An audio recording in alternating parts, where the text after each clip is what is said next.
Agora sim, podcast Dinamizador no ar. Sejam bem-vindos, Batutada.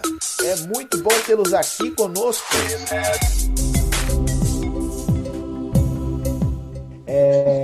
Principalmente assim, eu quero muito compartilhar cada vez mais sobre o tema da neurociência, da neurociência, que é a tua praia, né? Eu ainda não conheço quem faz isso na nossa área, e então é muito bom ter você aqui no meu podcast, e eu quero que você faça assim como é que a gente pode dizer? Dar uma costuradinha no tema bem de leve, como se os nossos ouvintes fossem todos leigos da neurociência. Tá legal, tá bom. Bom, então eu acho que a primeira coisa que eu quero dizer para todo mundo é assim: por que escolher neurociência como fonte de informação e para transformar depois em ferramental de trabalho em qualquer área do comportamento humano? A minha formação acadêmica é psicologia, e eu já estudei, na verdade, na época que eu fiz psicologia, eu me formei em 86, então comecei em 82. Naquela época não existia ainda neurociência, pelo menos, assim, existia a Sociedade Brasileira, eu acho, de Neurociência e tal, mas ela não estava ainda na academia, ela estava reservada a pouquíssimas pessoas, em laboratórios e tal. Então, o que eu tive foi neuroanatomia, neurofisiologia, neurologia e por aí vai.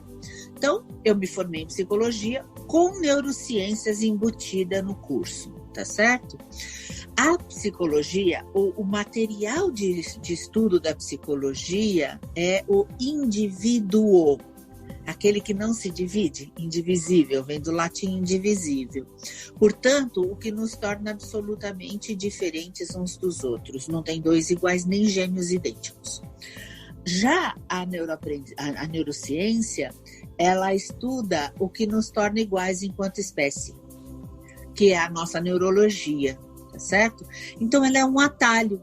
Ainda que existam diferenças, porque, de fato, por conta da neuroplasticidade, que é a transformação física que o cérebro passa, pela qual o cérebro passa a cada experiência nova que a gente experimenta, né? Por causa disso, não existem dois cérebros iguais no mundo, fisicamente.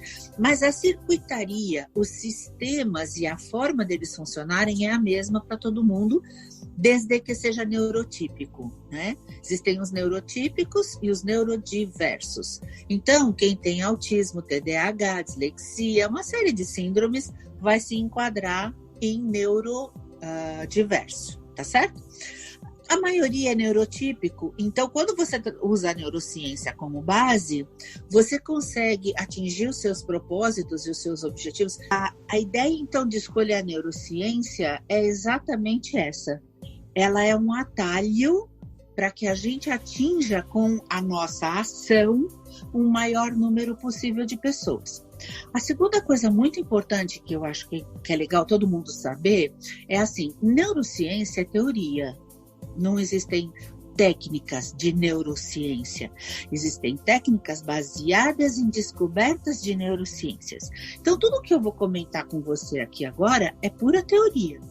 Quando você me fala, por exemplo, de uma ação que você faz com uma finalidade específica, eu posso te contar o que está acontecendo dentro destas pessoas com a sua ação, que vai produzir o resultado que você quer.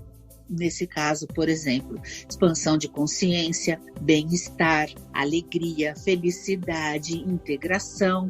O seu trabalho tem tudo isso, imagino eu, embutido nele, não é mesmo? Então, quando você sabe como a circuitaria funciona, é mais fácil fazer com que ela dispare esse funcionamento com as ações que você tem que fazer. E às vezes é um ajustezinho aqui, um ali. Eu vou te contar uma coisa. Quando é arte, e quando é uma arte de boa qualidade, você não precisa nem conhecer neurociência, ela se basta para conseguir os efeitos e os resultados que quer, entende? É que nós estamos vivendo numa era em que a palavra ciência ganhou uma importância tão grande que as pessoas não querem mais só causar, elas querem explicar como é que elas causam. Mas então tudo bem, para isso existe livros, existe internet e tudo mais, cursos. É o momento que passa hoje a recriação. Na evolução da ferramenta recreativa, lúdica, onde se diz, fazemos e sabemos que funciona, porque você altera o estado interno da pessoa, você gera alegria, gera melhora de comunicação. Mas hoje, abriu-se uma porta do porquê que isso acontece, como que isso acontece, para melhorar e otimizar a ferramenta. Então, quando a gente pega teorias e tenta transformar isso na nossa realidade, como é a neuroaprendizagem, hoje tem neuromarketing, enfim, essa teoria que é a mãe de muitas outras áreas, a gente vai até a fonte, né? Vamos entender a neurociência para dali tentar encaixar na nossa realidade. Então é fontes, no plural, porque nem é neurociência, é neurociências. Por exemplo, a neuropsicologia é o casamento da neurociência com a psicologia. A psicologia estuda o comportamento, a neurociência o porquê do comportamento. O que é que gera esse comportamento? Quando você usa várias ciências, você tem muito mais possibilidades de trocar sorte por domínio de técnica, que é isso que você está fazendo. Eu quero fazer e eu quero te contar. Olha, eu vou fazer e eu sei que vai dar esse resultado. Você está trocando sorte por domínio de técnica, né? Então, quando você fala de um comportamento humano, você está falando do sistema humano, você está falando de um sistema altamente complexo, o mais complexo que existe. Não existe uma única ciência capaz de explicar a complexidade do ser humano sozinha. Não existe. Você precisa da filosofia, você precisa da antropologia, da sociologia, da paleontologia. Hoje a paleontologia está explicando marketing melhor do que o próprio marketing. Então, sabe, os tempos mudam, né? A gente vai estudando, vai aprendendo e tudo isso vai sendo agregado. Mas que é no plural, Sim, e surgem as combinações de ferramentas, né? Hoje, o que eu vejo daqui? As mais populares, né? O coach e a PNL. Inclusive, a recreação já tem se apropriado dessas ferramentas. O que você pode dizer um pouquinho disso, né? De um geral? Com relação a PNL e coaching, eu vou falar uma coisa separada da outra, tá bom? Porque embora os dois estejam passando pelo mesmo histórico, de fato eles têm funções diferentes. Então é assim, o coaching, na verdade, o coaching, ele não é uma coisa nova, ele só ganhou um nome novo. É funcional, é maravilhoso desde a Grécia Antiga. Quando Sócrates praticava a maiêutica, ele já estava fazendo coaching, entende? Que é um conjunto de perguntas que você entrega para direcionar o raciocínio de uma pessoa e ajudar ela quando ela está travada ou bloqueada num problema. As perguntas são inusitadas para quem escuta e fazem com que eu saia do ponto onde eu travei e vá por um outro caminho e continue fluindo na vida. É maravilhoso. Onde está o problema? Na banalização. Por que vocês estão precisando agora contar por que vocês conseguem o que conseguem? Porque quando as pessoas medíocres, e aí não é medíocre no sentido de caráter, tá? Mas no sentido mesmo de rasura, conhecimento raso, né? Quando as pessoas profissionais medíocres se colocam no mercado fazendo coisas que não trazem resultado, quem paga por esses resultados começa a querer um pouco mais de garantias. O que aconteceu com o coaching? Ele foi banalizado, tem muita gente não entregando resultados, mas continua cobrando normalmente e, consequentemente, o mercado está desconfiado. Então, ou de duas uma, ou não compra mais coaching, ou ele quer que você prove antes como é que você consegue o que consegue. E quanto mais ciência houver na sua narrativa, maior a sua credibilidade junto ao cliente. Muito bem. isto coaching. Ou seja, eu acredito na ferramenta e acredito em profissionais. Eu conheço 2 ou 3 no máximo profissionais que eu recomendaria. Pode fazer com essas pessoas que você vai se dar bem. Agora, a PNL é um assunto um pouco mais extenso. E eu já vou começar dizendo que aqui tem o viés da paixão. Eu amo PNL. Ela transformou a minha vida em vários sentidos e eu não vou renegar jamais. Até porque quem ataca a PNL, na verdade, está atacando um ou outro técnico medíocre que conheceu e diz PNL não funciona. Por favor, não façam isso. Não é a técnica que está sendo julgada, é o técnico. Né? Ou pelo menos é o que deveria estar acontecendo. A PNL surgiu nos anos 70 e, como eu te disse, não existia neurociência na época, mas já existiam investigações e estudos isolados que depois viriam a compor o que nós conheceríamos como neurociência, como neuropsicologia, neurobiologia do comportamento, neurociência do comportamento, viriam a ser, tá certo? Mas o Richard e o Bandler, eles foram beber nas fontes destes conhecimentos isolados que produziam um resultado espetacular e fizeram a tal da modelagem. Para você ter uma ideia, há uns anos atrás, eu li um artigo de um neurocientista americano, mas descendo a lenha na programação neurolinguística e algumas outras técnicas que eu agora não me lembro quais eram, chamando de charlatanismo e tudo mais. Eu fiquei muito injuriada com isso e fiz um post na internet.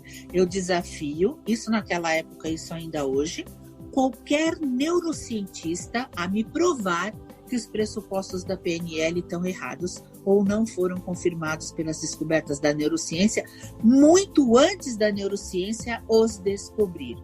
Muito antes da neurociência, por exemplo, provar que um organismo vivo não pode não responder a um estímulo recebido, esse já era um princípio da PNL.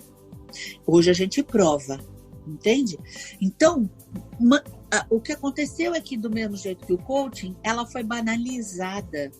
Então, um curso que tem 148 horas para começar a conversar sobre o assunto se transformou num curso de um sábado, de um domingo. E o cara sai se dizendo neurolinguista. Não é. O practitioner não é nem para você clinicar, não é nem para você usar a PNL com outra pessoa, é com você mesmo, primeiro. Depois vem o master e aí o trainer, e aí você pode começar a pensar em colocar isso para fora de você, para fora do seu círculo e trabalhar com isso profissionalmente. Então, eu comecei a estudar PNL em 84, para você ter uma ideia. Olha, um ano depois que eu nasci, então já são 10 anos quase aí. Ah, você já tinha até nascido! Mas eu já sou uma sessentona com bastante quilômetro rodado. Em todo caso, é assim, a ideia central aqui é sempre essa. O que nós já temos? Isso eu diria, não é só para PNL e para o coaching. Qualquer coisa que você queira analisar à luz da ciência, faz o seguinte, esquece com quem você viu, porque um ser humano é um filtro gigante. Tira de lado a pessoa, pega só a informação. E se você puder ir na fonte original, então Richard Bandler, John Grinder, Robert Dilts, Stephen Gilligan, se você puder ir nessas fontes, vai direto nelas. Absorve a informação tão pura quanto seja possível, não existe ninguém sem vieses, absorve a informação e aí, ok. Eu acho muito justo, submeta essa informação a todo o conhecimento que você tem, por exemplo, de neurociência. E se você encontrar alguma coisa que não bate, confronta. Mas falar por falar, sem conhecer, é de uma injustiça gigantesca. Eu não conheço nada perdão, só para terminar essa frase, eu não conheço nada que coloque em prática as descobertas da neurociência melhor do que a PNL. Não conheço. é muito importante, eu acho, pessoas como você, a sua figura, que consegue traduzir o universo da ciência para pessoas leigas, porque sempre há uma distância natural, eu não sei se é natural, mas os cientistas, o laboratório, as experiências, é uma coisa muito complexa, então precisa sempre dar uma diluída para a sociedade absorver e adaptar. Né? E com certeza, eu acho que é uma crença humana, não sei dizer de onde sai isso, mas a gente faz a crítica à pessoa e não faz a crítica ou questionamento à ideia. Não é? Isso eu consigo fazer exemplos aqui do ramo da política, do ramo social, familiar. Se olha para a pessoa, um professor de história, eu não gosto de história, mas será que você não gosta de história ou você não gosta da maneira com que o professor conduzia, né? Porque se você disser, você gosta de batalhas, de guerras épicas, de reis e rainhas, de busca de tesouro? Pô, gosto. Isso é história. De séries. De séries, hoje mais do que nunca. Então, quando diz, realmente, pode ser que tenha bons coaches, pode ser que não tenha tons, né, de confiança, mas não quer dizer que vai descredibilizar toda a ferramenta. É o problema da generalização. E com essas referências que você trouxe, eu tenho muitos amigos que quando ouvir vão se deliciar e vão querer, preciso falar com a Inês, porque eles estão envolvidos com o processo do coach, da PNL, e um grupo de amigos muito próximos fizeram um curso de pós-graduação, de extensão agora, de psicologia positiva. Né? E aí eu queria que você falasse um pouquinho, porque na minha cabeça, assim, a psicologia é sempre para tratar quando a pessoa não se sente tão bem. E aí você fala, psicologia positiva para tratar quando a pessoa está feliz e ficar nesse estado por mais tempo. Eu não sei, o que você pode contribuir? Tá, eu não tenho competência para falar de psicologia positiva. Você sabe que psicologia tem várias ramificações. Eu, por exemplo, fui muito mais a fundo na psicologia junguiana do que em qualquer outra.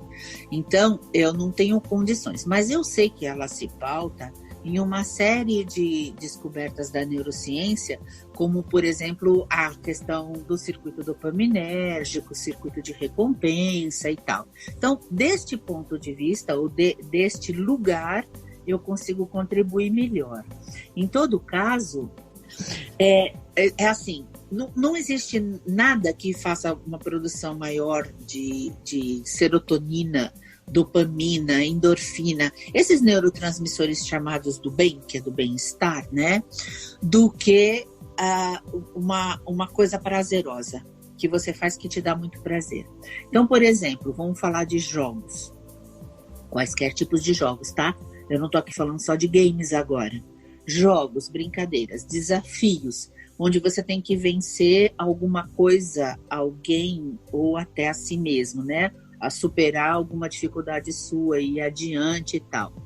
Quando uma diversão apresenta não dificuldade, mas desafio à altura das minhas competências, nós chamamos isso de eustresse, tá bom? Então, pensa assim, estresse é só estímulo. Aliás, a palavra estresse quer dizer estímulo, tá? Então, estímulo chega, o estresse chega, beleza? O que é requisitado a toda a sua circuitaria, a todo o seu sistema, é o sistema dá conta. Assim você percebe. Deu conta, beleza. Então é eustresse. Eu, em latim, é um prefixo que significa bom, do bem. Tá bom? Agora, se o desafio que chega, ele tá muito além, ou você percebe as suas capacidades muito aquém do necessário, de estresse.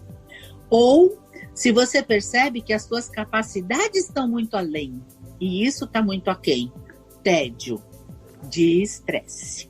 Então, são duas as razões para o de estresse. Ai, que saco, e nossa, eu não vou dar conta. E uma só para o eustresse. Beleza, eu dou conta disso. Aí é fundamental que eu o perceba como um desafio. Senão, vai ser babaca, vai entrar no de estresse. Muito bem.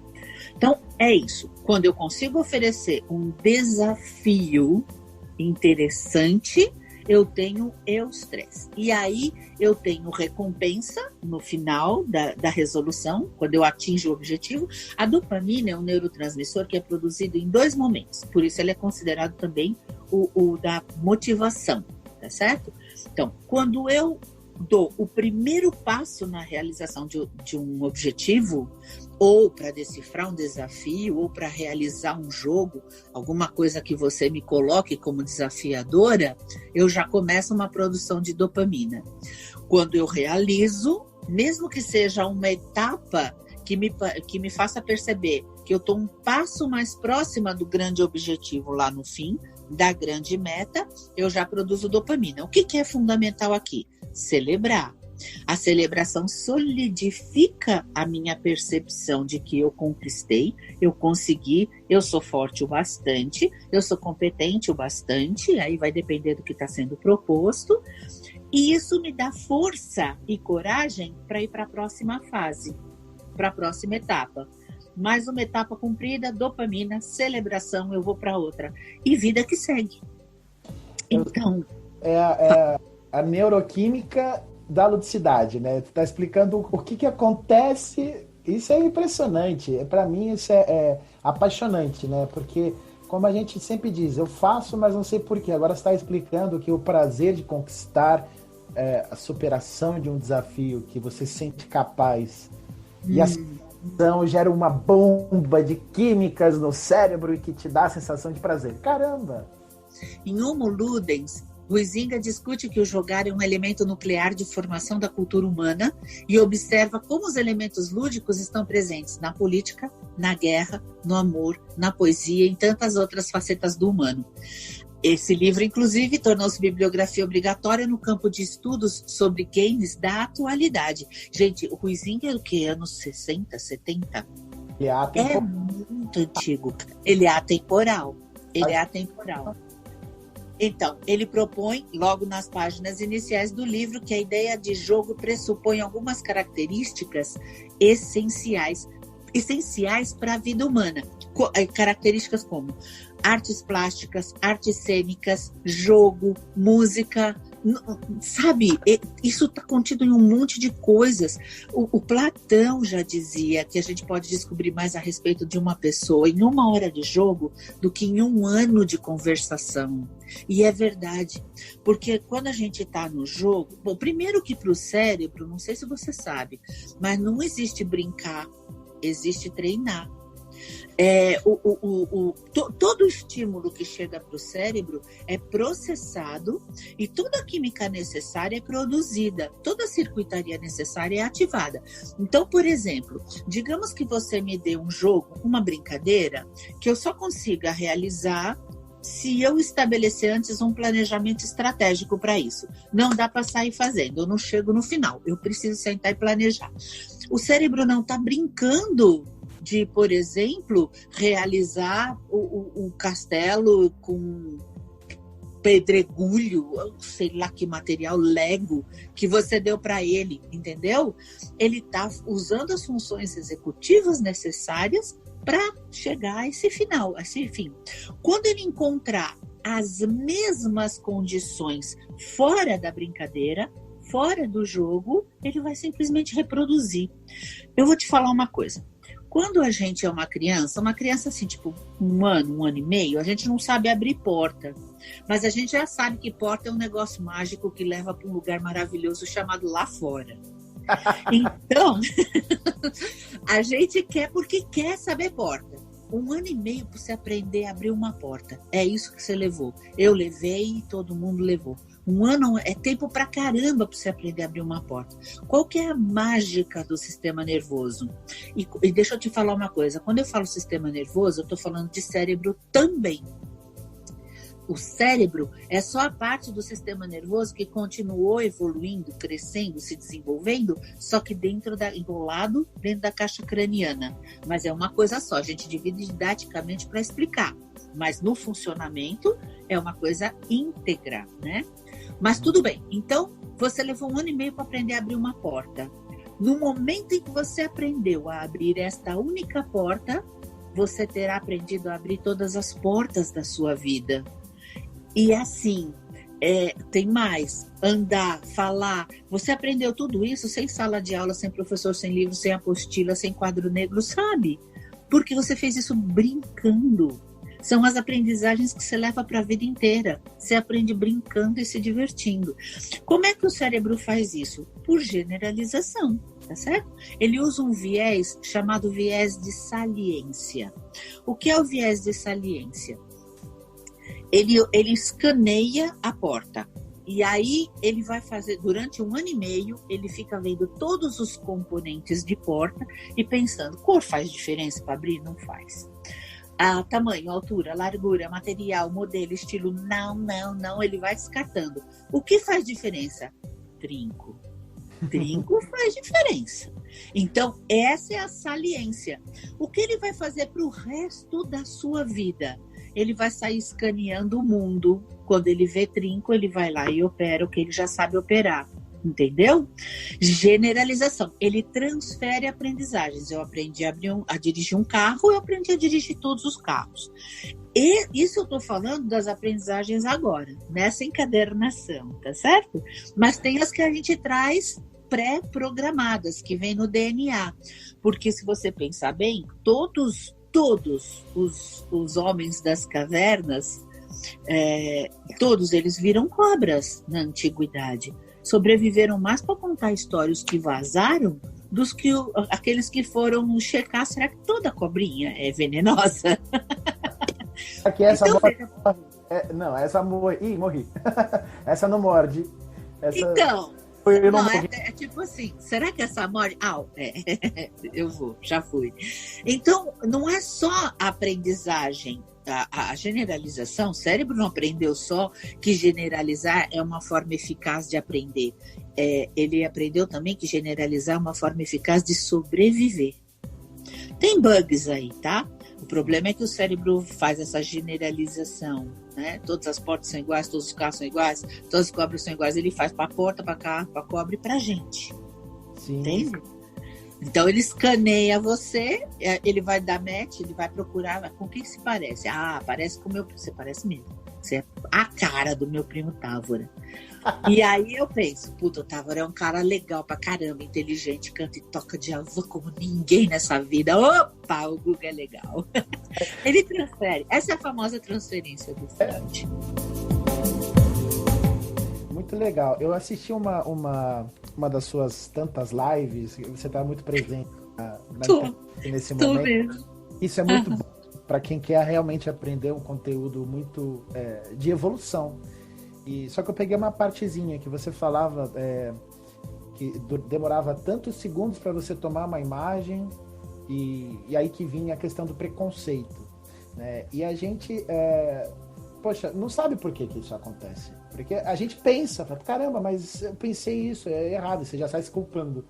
Mas uma vez que a gente entende o funcionamento do cérebro e dos nossos sentidos, a gente começa a dar mais razão e equaciona, né, as nossas reações, né? E sabe o que fazer com isso.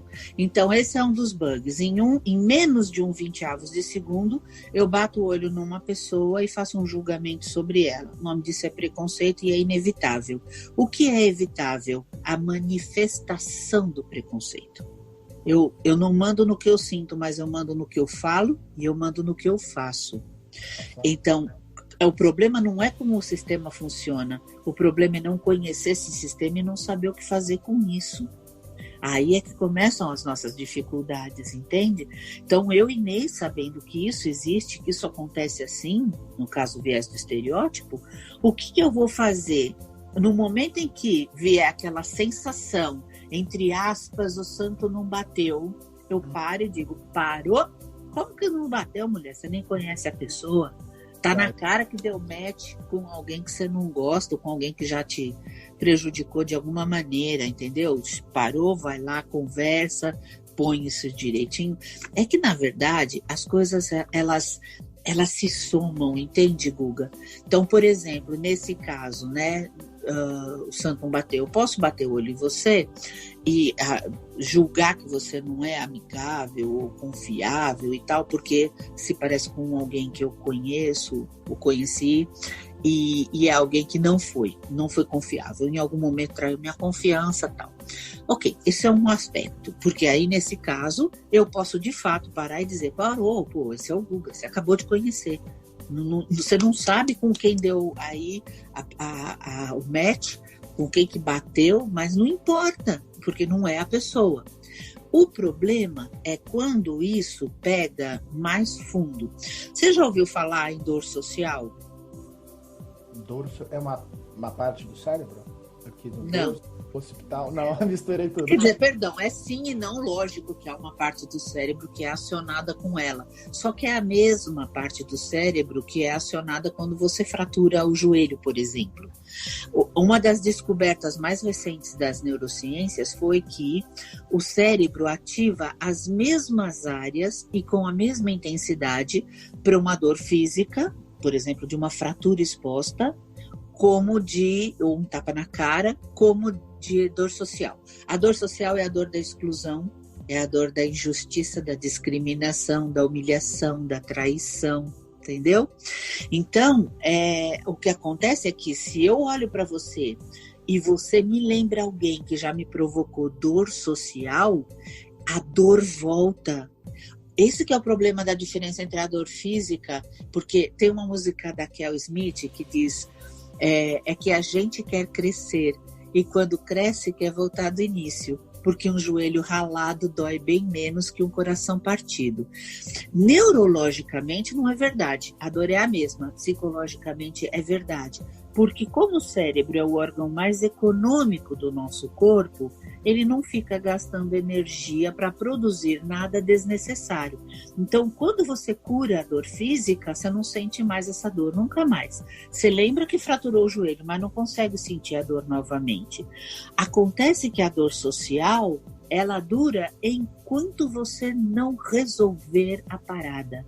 Então, veja, se você, por exemplo, digamos que o Zé da Silva, tá, me provocou uma dor social gigantesca. Nossa, me magoou profundamente. E, pelo amor de Deus, você, além de ser a cara, ainda chama José da Silva. Pensa. Bastava você chamar José para o problema acontecer, mas calcula se você ainda tiver algum traço de semelhança. O que vai acontecer é que no momento em que eu olhar para você, eu vou reviver a dor que eu sofri com José da Silva. Aí fica muito difícil para mim me aproximar de você, dando conta dessa dor imensa que eu estou sentindo. Por isso que resolver os perrengues que a gente tem nas relações interpessoais é fundamental, porque não basta você tirar essa pessoa da sua frente. O perrengue vai se perpetuar em quaisquer pessoas com quem você faça uma comparação e bata com aquela. A dor volta igual, porque não está resolvida. Entende?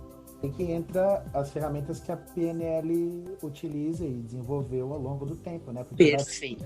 Justamente dessa dor, que é uma dor que é uma memória. E como é que se lida com as memórias? Então, a ludicidade salva também nesse ponto. Eu vou te dar algumas informações. Testes de laboratório constataram que quando a gente ri e se diverte, assim, não porque alguém disse, Guga, vai no cinema que é legal, você tem que amar ir no cinema, tá bom? Se você ri, se diverte de verdade, de coração, hormônios associados ao estresse reduzem. Além disso, a gente tem um aumento de células citóticas naturais que atacam o vírus. Olha que momento importante. E tumores, tá bom? Células T, que organizam o sistema imune do corpo. Interferon gama, que é o hormônio que aciona o sistema imune, combate vírus e regula o crescimento de células. E células B, que são produtoras de anticorpos contra micro-organismos nocivos. Você está sentindo a importância? Eu nunca acreditava que rir era o melhor remédio. Agora eu tenho certeza. Rir é o melhor remédio. Bom, claro, desde que você não esteja rindo por autopiedade, né? Aí é complicado. Fazendo força para rir, aí não vai injetar a química necessária. Aí nem é riso, vamos combinar? E como se isso não bastasse, você sabia que o riso, por ser uma prerrogativa humana, não existe nenhum outro ser vivo conhecido no planeta que ri. Aquele é o jeitinho da hiena ser mesmo. Ela não tá achando graça de nada.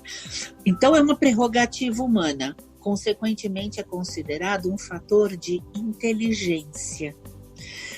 Vamos ver se você consegue associar as coisas e me dizer por quê. Tanto que, inclusive, o Jô Soares foi considerado um dos homens mais inteligentes do mundo. Por que que o riso é um fator de inteligência? Você consegue, assim, tipo, bate pronto, sacar? Eu acho que ele aproxima as pessoas, é uma inteligência social. Tá, beleza, tamo junto. Faz não parte. falamos, mas nós não falamos. Ele é um fator de inteligência cognitiva, inclusive. Sem essa inteligência cognitiva, nem existe o riso para começo de conversa. Ah, claro, a não ser que você esteja fazendo cócegas na pessoa, entendeu? Aí, normal. Mas eu quero dizer, o riso provocado por uma ação humana não invasiva. As cócegas são invasivas. Tá. Por exemplo, uma piada. Aí mexe com a imaginação, com associações. Vamos ficar com associações. Então, para um pouquinho nas associações, tá certo? Você já assistiu O Homem Bicentenário? Já. É com... Já. Né? Robin Williams. Então, tem aquela cena em que o robô vê o marido e a mulher rindo muito. E aí ele vai perguntar pro dono dele o que é aquilo. E aí o dono vai tentar explicar o que é humor. E aí ele faz assim, por exemplo, knock knock. E aí o robô responde assim, tem alguém na porta? Quer que eu vá atender? Ele disse, não. Knock knock, você só faz de conta que tem alguém na porta. Mas não tem ninguém na porta, senhor. O que eu vou fazer com isso se não é uma realidade? Sabe assim? Ele vai argumentando. E aí ele tenta explicar o que é humor. Porque ele não consegue fazer associação. O humor é tão mais poderoso quando o desfecho vai na contramão total ou numa direção em que eu, de modo nenhum, consegui imaginar. Tanto que a gente fala, nossa, piada previsível, que horror. Então, ele tem que, de verdade, o desfecho dele tem que ir numa direção que a gente não esperava, né? E aí, na cena seguinte, o robô chega na mesa e pergunta pro amo dele, né? Posso? O amo diz, pode. Pode o quê? A esposa pergunta. Aí ele fala, ele me explicou como, não põe a culpa em mim, só faz. E ele sai contando as piadas dele, um monte de piada muito engraçada, mas numa velocidade absurda. E aí todo mundo ri, mas ri muito mais da forma como ele fez do que das piadas propriamente ditas, porque ele engatilha uma na outra. E aí ele pergunta, eu consegui, o robô conseguiu, eu consegui, não consegui, ele não fala ele fala o robô, ele não tem identidade própria, né? E ele diz, conseguiu, você só precisa agora cuidar precisa ver o timing. Aí ele fala, são 17h30. Eu lembrei dessa cena, muito boa. Lembrou da cena? É fantástica. Então, veja, ele não consegue associar coisas com coisas. Sabe essas piadinhas muito boba que tem na internet, que são montagens de, por exemplo, essas... Eu tenho só uma vida, a Alanis 7. Eu morro uma vez, a Alanis morre 7. Sabe essas bobagens? Trocadilhos. E o Recreador adora fazer isso. Tem uma lista aqui enorme dessa. Me manda, por favor. Eu preciso pôr isso na minha aula de neuroaprendizagem. Eu coleciono isso, Guga. Porque é muito inteligente. Porque são associações que não nos ocorrem. É por isso que a gente bate o olho nisso e ri. Sim, claro. Porque cara, como que o cara pensou nisso? É muito genial. Ele foi num nível muito superior. Mas a ideia é essa do humor, entende? Você precisa associar. E o próprio Darwin disse que os seres mais evoluídos são os mais capazes de associar dados e fatos. porque é isso que dá a nossa adaptabilidade. Então, veja, o primeiro, faz de conta que isso daqui é um osso, tá? Que eu tenho na minha mão, um osso, um fêmur de um animal morto há muito tempo. A nossa primeira associação de ideias foi olhar para esse osso e, ao invés de ver um objeto a ser deteriorado, pensou nele como uma arma de defesa. E ele ganhou uma utilidade. Tempos depois, virou uma ferramenta. Tempos depois, uma ferramenta para produzir outras ferramentas. E foi isso que nos colocou no topo da cadeia alimentar e fez com que a gente existisse até hoje. Associação de ideias. Pedra lascada, pedra polida. Então, quer dizer, tá tudo já guardadinho ali na arqueologia. Então, a gente faz um tour pela história do ser humano e do cérebro, principalmente, né? Porque a nossa espécie tem o maior cérebro compatível ao corpo, né? Claro, eu imagino que se um animal for muito grande, uma baleia azul, deve ter um cérebro maior que o nosso, mas não com as mesmas funções. Não necessariamente, viu? Não é sempre, não são todos os casos. E tamanho de cérebro não determina a inteligência. Nunca determinou. São as estruturas cerebrais que determinam. Nosso neocórtex... Não, porque nesse caso seria a quantidade de neurônios. Não, o que determina a nossa inteligência é a quantidade de sinapses. É quantos ticos e quantos tecos estão batendo papo lá dentro. É isso que importa. E aí tem a ver com a neuroplasticidade, certo? Que é a capacidade do cérebro criar novas sinapses, ou seja, de gerar conhecimento. Exatamente. É a capacidade dele de se transformar a partir de aprendizagens. Olha que legal, hein? É um papo muito, muito profundo. E eu vou fazer uma pergunta desse universo de cidade. De todas essas vertentes das neurociências, qual você imagina que tem mais a ver com recreação, com lazer, com jogos de equipes? Já existe alguma coisa parecida ou você imagina que deveria ter uma nova vertente do tipo neuroludicidade específica? O que você imagina disso? Então, o que já existe, começando do começo da tua pergunta, já existe neuroaprendizagem. E a neuroaprendizagem, a base dela é a ludicidade. A rigor, Guga, você falar, por exemplo, neuromarketing, neurovendas, neuroliderança, neuro isso, neuro aquilo, é um pouco bobo, se você pensar bem, porque não existe nada fora da neurologia. Nada, nem vida existe fora da neurologia. A gente faz isso, é uma contração de neurociências aplicadas a, por exemplo, aprendizagem ou a educação, porque simplifica, tá ok? Mas é de uma obviedade monstro, é quase redundante. Mas conta que existe um conjunto de pesquisas de uma ciência ou um conjunto de ciências específicas em cima daquele núcleo duro, como, por exemplo, marketing, economia e por aí vai. Então, existe neuroeducação e neuroaprendizagem que levam a ludicidade em conta, mas que eu saiba, não existe nenhuma, não como ciência, por exemplo, um ramo da neurociência, neuroludicidade, não existe, tá certo? E deveria, porque se isso viesse a público, a gente pararia de dizer, olha que bonitinha a Mariazinha tá brincando com a boneca. Não tá. Ela tá ensaiando um conjunto de habilidades que ela vai precisar na idade adulta para ser mãe, por exemplo. O que agrava bastante o fato de que não só a gente não dá bonecas para meninos, como inclusive inibe a possibilidade, mesmo que eles se interessem, de brincar com elas.